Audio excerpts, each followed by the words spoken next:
நாடாளுமன்ற தேர்தலை போலவே சட்டமன்ற தேர்தலிலும் மதிமுகவின் சாதனை பயணம் தொடரும் என அக்கட்சியின் எம்பி துரை வைகோ தெரிவித்துள்ளார். இது தொடர்பாக டெல்லியில் அவருடன் நமது சிறப்பு செய்தியாளர் வசந்தி நடத்திய கலந்துரையாடலை பார்க்கலாம். நியூஸ் 7 தமிழ் நேயர்களுக்கு வணக்கம். நாடாளுமன்றத்தில் முதல் முறையாக காலெடுத்து வைத்திருக்கக்கூடிய மதிமுகவின் முதன்மை செயலாளரும் திருச்சி தொகுதியின் எம்பியாக இருக்கக்கூடிய துரை வைகோ நம்மிடம் இருக்கிறார். அவரை பேசலாம். வணக்கம் சார். வணக்கம். முதல் முறையாக நாடாளுமன்றத்திற்கு போயிருக்கீங்க, நீங்கள் பதவியேற்றிருக்கிறீங்க. இந்த தருணம் எப்படி இருக்கு? நேற்று தான் முதல் முறை லோக்சபா அந்த பாராளுமன்ற அவைக்குள்ளே போய் அங்கே உட்காரும்போது ஒரு பிரமிப்பான ஒரு அனுபவம் தான். ஏன்னா இந்திய பாராளுமன்றத்தில் 18வது லோக்சபா இது பாராளுமன்றம். இதுக்கு முன்னாடி 1947 இதுக்கு ஒரு வரலாறு உண்டு. இந்தியாவினுடைய மிகப்பெரிய ஆளுமைகள் அங்கே வந்து குரல் கொடுத்துருக்குறாங்க. அப்படி பார்க்கும்போது 4 வருஷத்துக்கு முன்னாடி அரசியல்லேருந்து ஒதுங்கியிருந்த எனக்கு திடீர்னு அரசியலுக்கு வருவேன் நான் எதிர்பார்க்கல, விருப்பமும் படலை. அரசியலுக்கு வர வேண்டிய ஒரு சூழ்நிலை, ஒரு கட்டாயம். அதுக்கப்புறம் வந்து சட்டமன்ற தேர்தல், அப்போயுமே எனக்கு அந்த போட்டி போட விருப்பம் இல்லை. எனக்கு கொடுத்த வாய்ப்பு இன்னொரு கொடுத்துருந்தேன். இந்த தடவை நாடாளுமன்ற தேர்தலையும் அதே மாதிரி தான் இன்னொருத்திற்கு வாய்ப்பு கொடுக்கணும். ஆனால் இயக்கத்தோழர் நிர்வாகிகளுடைய நிர்பந்தத்தினால இன்றைக்கி அந்த நிற்க வேண்டிய ஒரு சூழ்நிலை. அதுக்கப்புறம் உங்களுக்கு திருச்சி நாடாளுமன்ற மக்கள் அவங்க வந்து நம்ம மேலே என் மேலே ஒரு நம்பிக்கையோட, இவர் வந்தால் நல்லா செயல்படுவாருங்கிற அந்த நம்பிக்கையோட, அது இல்லாமல் இந்தியா கூட்டணியை சார்ந்த திமுக உள்ளிட்ட அனைத்து இயக்க நிர்வாகிகள் தொண்டர்களுடைய பங்களிப்பு, குறிப்பாக நம்ம திமுகவில் இருக்கிற முக்கிய அமைச்சர்கள் அண்ணன் நேரு, சகோதரர் அன்பில் மகேஷ் பொய்யாமொழி, அண்ணன் ரகுபதி அண்ணன், அங்கே அதே மாதிரி சகோதரர் மெய்யநாதன், அங்கே இருக்கிற சட்டமன்ற உறுப்பினர்கள், மாவட்ட செயலாளர்கள், அத்தனை பேர், ப்ளஸ் எந்த பதவியிலும் வைக்காத இந்தியா கூட்டணியை சார்ந்த அனைத்து இயக்கங்களுடைய தொண்டர்களுடைய உழைப்பு, ப்ளஸ் எங்களுடைய மறுமலர்ச்சி திராவிட முன்னேற்ற கழகத்தினுடைய நிர்வாகிகள் தொண்டர்களுடைய அந்த உழைப்பு, இதனால் எனக்கு ஒரு மிகப்பெரிய ஒரு வெற்றி. மறுமலர்ச்சி திராவிட முன்னேற்ற கழகத்தினுடைய வரலாறு 31 வருட வரலாறில், தேர்தல் வரலாறில் இவ்வளோ பெரிய ஒரு வெற்றி, இமாலய வெற்றி, 3,13,000 வாக்குகள் வித்தியாசத்தில் ஒரு வெற்றி. அது கட்சிக்கு ஒரு மிகப்பெரிய ஒரு அங்கீகாரம். எனக்கு பொறுத்த வரைக்கும் மக்கள் என்னை ஏற்றுக்கிட்டாங்கங்கிற அந்த ஒரு அங்கீகாரம் எனக்கு கிடைச்சிருக்கு. கட்சிக்கு ஒரு அங்கீகாரம் கிடைச்சிருக்கு. அப்படி அது எல்லாம் இருந்தாலுமே இன்றைக்கி நேற்று பொறுத்த வரைக்கும் அந்த நாடாளுமன்றத்துக்கு உள்ளே நுழைஞ்சி அங்கே உட்காரும்போது எவ்வளோ கடமைகள் இருக்குது. என்னை பொறுத்த வரைக்கும் நான் ரொம்ப அதாவது இந்த அனுபவம் கிடையாது.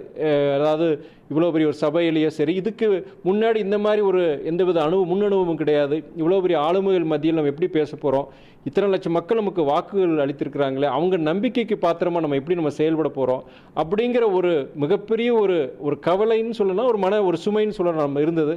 இருந்தாலும் பொறுத்த வரைக்கும் நம்ம முடிந்த வரைக்கும் நம்மளுடைய தொகுதி மக்கள், தமிழ்நாட்டு மக்களுடைய ஒரு நம்பிக்கைக்கு பாத்திரம், எங்கள் இயக்கத்தோழர்கள், மதிமுக இயக்க தோழர்களுக்கு ஒரு நம்பிக்கைக்கு பாத்திரமாக நடந்துக்கணுங்கிற ஒரு வைராகியம் எனக்கு வந்தது.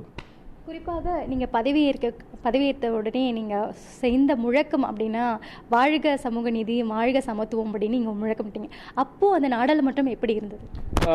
நான் என்ன பேச போகிறேன்னு எனக்கு அஃப்கோர்ஸ் நீங்கள் அந்த உறுதிமொழி நம்ம கொடுக்க போகிறோம். உறுதிமொழி கொடுக்கும்பொழுது என்ன, அதோடு சேர்ந்து என்ன மெசேஜ் அப்படின்னு பார்க்கும்போது, நம்ம தமிழ்நாடுனாலே திராவிட அரசியல்னு தான் நம்ம சொல்லணும். நம்ம சமூக நீதி, திராவிட அரசியல் இல்லைன்னா சமூக நீதி கிடையாது, சமத்துவம் கிடையாது, மதசார்பின்மை கிடையாது. அதுதான் நம்மளோட அடையாளம். ஸோ அது இன்னொன்று என்னென்னா, நான் ரொம்ப முக்கியமாக சொன்னது வந்து பரவட்டும் மனிதநேயம்னு சொன்னேன். நான் ஏன் அந்த பரவட்டும் மனிதநேயம் சொல்லும்போது, இன்றைக்கி அரசியலில் வந்து நம்ம அரசியல் பொறுத்த வரைக்கும் நம்ம அரசியல் இல்லை, பொதுவாகவே இன்றைக்கி இந்த உலகத்தில் நம்ம வந்து மனிதநேயம்ங்கிறது ரொம்ப ஒரு ரேரிட்டி ஆயிடுச்சு. அதாவது அது கிடைக்காத வருது. ஒரு வீட்லேயா இருக்கட்டும், இல்லாட்டி சமூகத்தில் இருக்கட்டும், எங்கேயுமே மனிதநேயம் பொறுத்த வரைக்கும் இன்றைக்கி ரொம்ப ஒரு ரேரிட்டி ஆயிடுச்சு. இங்கே கிடைக்காத ஒரு இதாக இருந்தது. மனிதநேயம் இருக்கணும். மனிதநேயம் இருக்கும்போது பல்வேறு பிரச்சனை தன்னாலே இருக்காது. நீங்கள் திராவிட அரசியலாக இருக்கட்டும், இல்லை மதவாத அரசியலாக இருக்கட்டும், எந்த இதாக இருக்கட்டும், ஆனால் மனிதநேயம் பொறுத்த வரைக்கும் அதுதான் அடிப்படை. மனிதநேயம் இருந்தாலே தவறான சிந்தனைகள், செயல்பாடு இருக்காது. அது வந்து அதனால தான் என்னுடைய உள் மனசுலேருந்து ஆள் மனசுலேருந்து பரவட்டும் மனிதநேயம்னு சொல்லி நான் முடித்தேன். நான் உங்கள் நாடாளுமன்றத்தில் திருச்சி தொகுதி மக்களுடைய குரலாக நீங்கள் என்னென்ன நாடாளுமன்றத்தில் ஒழிக்கிறதுக்கான திட்டங்கள் வைத்திருக்கீங்க?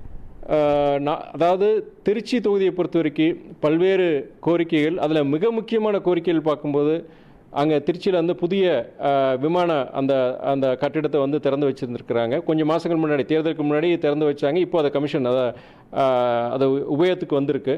இருந்தாலும் என்னென்னா, அந்த திருச்சி விமான நிலையம் பொறுத்த வரைக்கும் அங்கே நிலம் கையகப்படுத்தி இனி அந்த ஓடுதளம் ரன்வேக்கு வந்து எக்ஸ்ட்ரா அந்த கூடுதல் அந்த இடம் கிடைச்சாதான் நீங்கள் வைடர் பாடியாக இருக்கிற பெரிய விமானங்களும் சரி, கூடுதல் விமான சேவைகளும் கொண்டு வர முடியும். இல்லைன்னா நீங்கள் பெரிய கட்டிடத்தை கட்டிட்டீங்க, ஆனால் அந்த கட்டுறதுக்கு விமானங்கள் வரணும், கூடுதல் விமான சேவை வேணும். அதுக்குண்டான இன்னைக்கு இல்லை, கிடையாது. அப்போ பொறுத்த வரைக்கும் அந்த நிலத்தை கையகப்படுத்தி அந்த கூடுதல் அந்த எக்ஸ்ட்ரா அந்த விமான ஓடுதளத்துக்கு உண்டான கூடுதல் நிலத்தை அதை எப்படியாவது கொண்டு வந்து அங்கே விமான சேவைகளை கூட்டுறதா இருக்கட்டும். அடுத்தபடி பார்த்தீங்கன்னா, ரயில்வேஸ் பொறுத்த வரைக்கும் நிறைய கோரிக்கைகள் இருக்குது. குறிப்பாக பார்த்தீங்கன்னா, அந்த புதுக்கோட்டையில் பார்த்தீங்கன்னா 2 மேம்பாலங்கள், ரயில்வே மேம்பாலங்கள் பொறுத்த வரைக்கும் 10 வருஷம் கிடையாது, கிட்டத்தட்ட 30 வருஷமாக அது ஒரு நீண்ட கால கோரிக்கையாக இருக்குது. அதை பொறுத்த வரைக்கும் அதை நம்ம கண்டிப்பாக இந்த ஒரு 5 வருடத்தில் அது கொண்டு வரணும். அது இல்லாமல் உங்களுக்கு வந்து காவேரி, வைகை, குண்டாறு அந்த நதிநீர் இணைப்பு, நீங்கள் புதுக்கோட்டையும் கந்தர்வக்கோட்டையும் பொறுத்த வரைக்கும் வானம் பார்த்த பூமி பொறுத்த வரைக்கும் அந்த நதிநீர் இணைப்பு நடந்ததுன்னா இந்த புதுக்கோட்டை கந்தர்வக்கோட்டை மாத்திரம் கிடையாது, அதை சுற்றி இருக்கிற பல மாவட்டங்களுடைய குடி தண்ணீர் பிரச்சனை, அங்கே விவசாயத்துக்கு உண்டான தண்ணீர் பிரச்சனை முற்றிலும் தீர்றதுக்கு உண்டான வாய்ப்பு இருக்குது. ஆனால் அது மிகப்பெரிய திட்டம், பலாயிரக்கணக்கான கோடி வந்து அதுக்கு தேவைப்படும். அப்போ மாநில அரசுடைய இதுவும் ஒன்றிய அரசுடைய இதுவும் வேணும். அப்போ வந்து அதுக்குண்டான இது என்னால் இப்போ உதாரணம் மத்திய அரசுலேருந்து ஏதாவது கிளியரன்சஸ், என்வாயர்மெண்டல் கிளியரன்சஸ், இல்லாட்டி NOC நோ அப்ஜெக்ஷன் சர்டிஃபிகேட்ஸ் ஏதாவது வேணால் அப்போ இங்கே இருக்கிற ஒன்றிய அமைச்சர்களை பார்த்து அதுக்குண்டான இதை நான் கொண்டு வரணும்.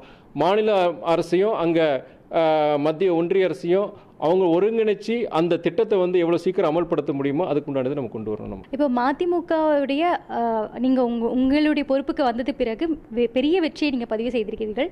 வருங்காலத்தில் அந்த மாதிரி முன்னெடுப்புகள் இன்னும் மதிமுக வளர்ச்சி அடைவதற்கான என்ன மாதிரியான விஷயங்களை செய்ய இருக்கிறீர்கள்? மறுமலர்ச்சி திராவிட முன்னேற்ற கழகத்தை பொறுத்த வரைக்கும் வைகோ வச்சு அந்த இயக்கம் கடந்த ஒரு 10 வருடங்களாக ஒரு தொய்வு நிலை, அது எங்கள் தலைவருக்கு உடல்நிலை, அவருக்கு ஒரு உடல்நிலை கொஞ்சம் இதனால் இந்த கடந்த ஒரு 6-7 வருஷமாக கொஞ்சம் ஒரு தொய்வு நிலை, இயக்கத்துக்கும் பொறுத்தவரைக்கும் வாக்கு வங்கி ஒரு சரிவு இருந்தது, அதை நம்ம ஏற்றுக்கணும். ஆனால் இந்த 4 வருஷமாக பார்த்திங்கன்னா ஒரு ஏறுமுகத்தை பார்த்து தான் கட்சி போயிட்டுருக்கு. இன்றைக்கி உள்ளாட்சி அமைப்பில் இருக்கட்டும், 4 சட்டமன்ற உறுப்பினர்கள், இன்றைக்கி மக்களவையில் ஒரு உறுப்பினர், இன்றைக்கி அங்கே ராஜ்யசபாலையும் ஒரு உறுப்பினர் தலைவர் வைகோ இருக்கிறாரு. அடுத்து வர சட்டமன்ற தேர்தல் பொறுத்த வரைக்கும் நமக்குண்டான அந்த உரிய இடம், மறுமலர்ச்சி திமுகவுக்குன்னு உரிய இடம் எப்படின்னா அது எப்போ கிடைக்கும்னா, நம்ம கட்சியை வலுப்படுத்தணும். குறைஞ்சபட்சம் இத்தனை தொகுதிகள்னாச்சும் மதிமுகவுக்கு ஒரு பங்களிப்பு இருக்குங்கிறத நம்ம உருவாக்கணும். அதுக்கு வந்து களத்தில் போய் நம்ம வேலை பார்க்கணும். அதுக்கு ஒரு முன்னுதாரணமாக நான் பணியாற்றணும்.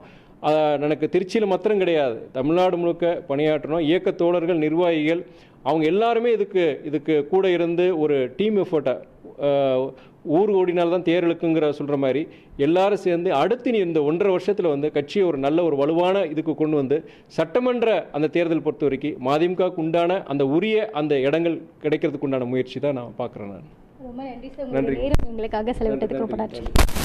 நியூஸ் 7 தமிழ் செய்திகளுக்காக ஒளிப்பதிவாளர் சுகுமாருடன் வசந்தி.